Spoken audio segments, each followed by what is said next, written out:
Hey there!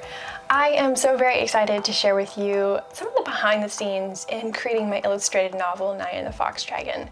This story and book has taken so many twists and turns along the way in the last 2 years, and I am so very excited to share with you some of these behind the scenes as we kind of progress through them. It was about 2 years ago that I decided I wanted to write a novel. And that idea didn't necessarily begin as an illustrated novel. I actually wanted to create some sort of story in visual form. A comic came to mind. More importantly, I was more interested in something that was a bit more of a wordless illustrated novel kind of thing, but definitely less words, more illustrations. And as I explored the idea, I decided that I wanted to go back to my roots. A lot of my work when I was in high school revolved a lot around writing. So I decided to dive back in and fully embrace that mode of storytelling. For me, a lot of stories that I enjoy reading obviously have a lot of text, and it was something that I felt would convey the story that I wanted to tell well. That being said, it did take quite some time to get my writing up to a level that I felt like was how I wanted to convey my story and professional. And so I spent a lot of time researching, a lot of time working with an editor, and just the process of editing and working through those first couple of drafts took quite a bit of time. But it was time well worth it, for sure. All along this journey, I've been sharing a lot of the process and behind the scenes with my patrons, and I asked them if they had any questions that they would like for me to answer on camera. And I have a couple with me here. I have a question from Deb. Deb was asking, how do I assemble the colors and the story and the illustrations all together? How do I work it into the entire piece? How do they interact with each other, and so on and so forth?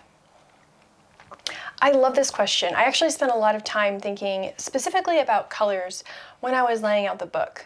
One of the ways that I did that is I created a color key.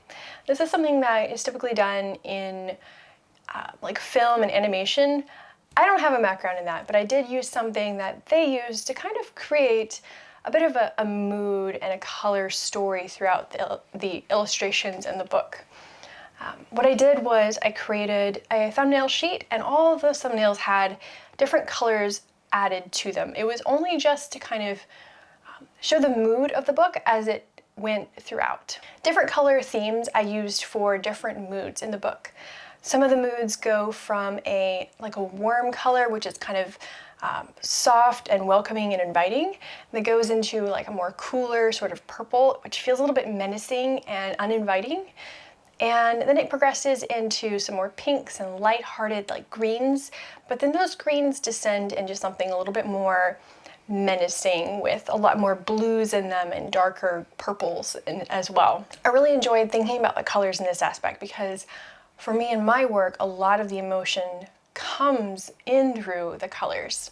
When it comes to each individual illustration, since I was starting with a color theme or a color mood already, I was able to really quickly decide what sort of colors to use in a piece.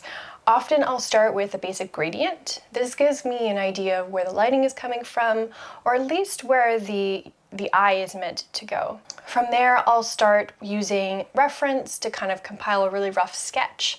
And from that rough sketch, then I can create my line work, and then the final pass of watercolor.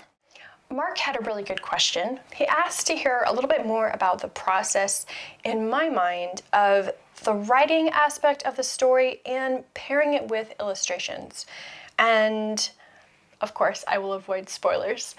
The writing aspect and illustrations, this being kind of a unique book, I didn't have very many examples to go off of.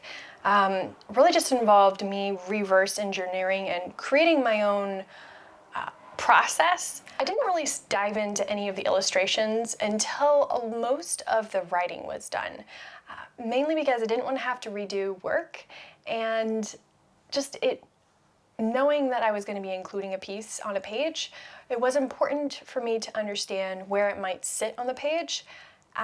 in regards to the layout as well.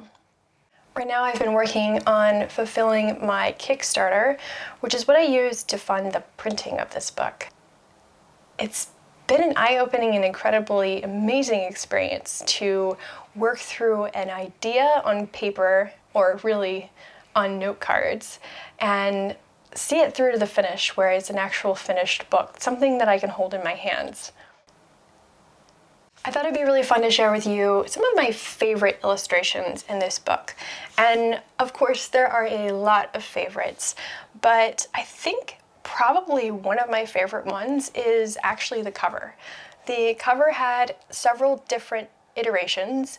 I spent a lot of time looking at other covers that I enjoyed, and because I knew it was going to be on the front of the book, I spent a lot of extra time just making sure that it conveyed a lot of the story elements that I really love. Naya and the Fox Dragon is about a girl named Naya and a fox dragon named Aru, and it takes place in a tropical fantasy world, and that adventure that they go on winds up in a very magical location. A lot of the story is tied to the magic of this world, and I wanted that to be the central part of the cover of the book as well. And like I said, it's a tropical setting, so I wanted to include all those wonderful colors in there as well. Another illustration that is a favorite is the illustration of the solarium.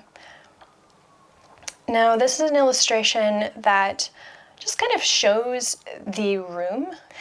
I wanted to illustrate so many different angles of this room that I had to resist, but this is one of the central points in the book, and kind of one of the important parts without giving anything away. But this location in particular, I could definitely see myself spending a lot of time in, for sure. And then my last favorite illustration is the one of the village. This illustration, for me, it really captures kind of the mood of the book and the mystery and the imagination in there as well. The idea of magic kind of removing gravity from objects and allowing them to kind of float in their own sort of patterns, to me is incredibly fascinating, and a lot about sort of the way this world works and the sort of mystery element to it as well. It was about 2 weeks ago that my books arrived from my printer, and I was in shock to find out that it is 4 pallets worth of books. And for the last couple of weeks since then, I've been working on fulfilling those and sending them out to Kickstarter backers and people that have pre-ordered as well. It's an incredibly amazing experience to just physically, to be able to hold your book in your hand and to see so many at once is a bit overwhelming. But over the last couple of weeks, I've been signing and packing and shipping all those books out for everyone.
If you are a fan of Avatar: The Last Airbender, if you're a fan of The Hobbit or Moana, any of these kinds of adventures, sort of storytelling stories, I think you're gonna love this book. And yes, I hope you'll read it.